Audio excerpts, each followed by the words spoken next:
Вот я по поручению Айтглара занимался созданием как-то безопасности на случай войны.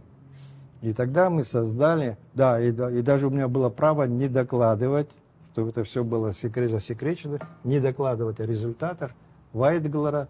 И вот мы такую засекреченную конспиративную организацию создали, где о наших делах знали только по одному человеку, который прикреплены были к районам. Они уже там своих несколько человек. И вот такая разветвленная была создана сеть. Даже хочу назвать этих людей. Значит, у нас за город Сухум отвечал Гиви Допуа, за города Чимчиру Дима Адлиба, покойный уже, он погиб в автоаварии после войны. Гиви Аршба был от Кварчала по прозвищу Бульба. За Гудаута отвечал Дима Ардзенба. И за Гагру Бганбу Заур. Вот эти ребята, во-первых, мы занимались тем, что мы где могли вооружение, даже бронетехнику привезли, потому что тогда в Советском Союзе была такая тенденция, они же вообще вооруженные силы вообще разбазарили. Они продавали бронетехнику, снимая с нее вооружение на сельскохозяйственные якобы нужды и так далее. Вот мы покупали это, отдельно покупали вооружение. Вот так какое-то у нас все-таки вооружение было. Потом у нас, мы собирались в лесу где-то, вот это вот узкий круг.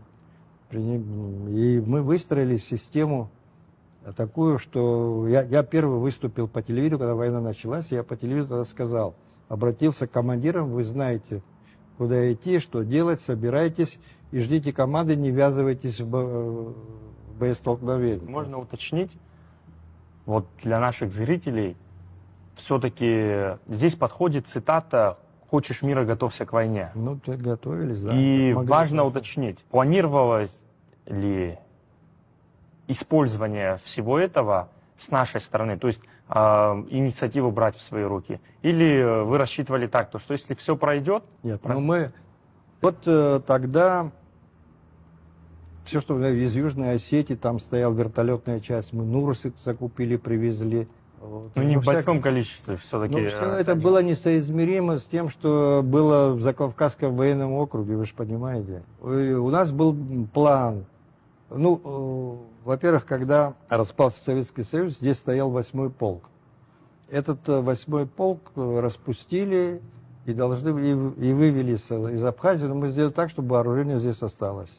И командир этого полка остался здесь. Ему там дали дом, там это что такое сделали. Уже председателем Верховного Совета был Ардзенба. И был новый такой, когда Верховный Совет Абхазии, о котором я говорил, там был президиум Верховного Совета, где было 9 человек, из них 3 абхазца были, Владислав Ардзенба, Озган и я. 3 грузина и 3 других национальностей. Были из этих 3 других национальностей, 2 было наши, Тополян и Воронов. Поэтому нас было из 9 5. Но дело не в этом. Тогда мы приняли, короче говоря, решение о том, чтобы вот эти вооружения 8-го полка перешло в вновь создаваемую Абхазскую гвардию. И это было там около 750 автоматов, стволов. Но мы их, чтобы...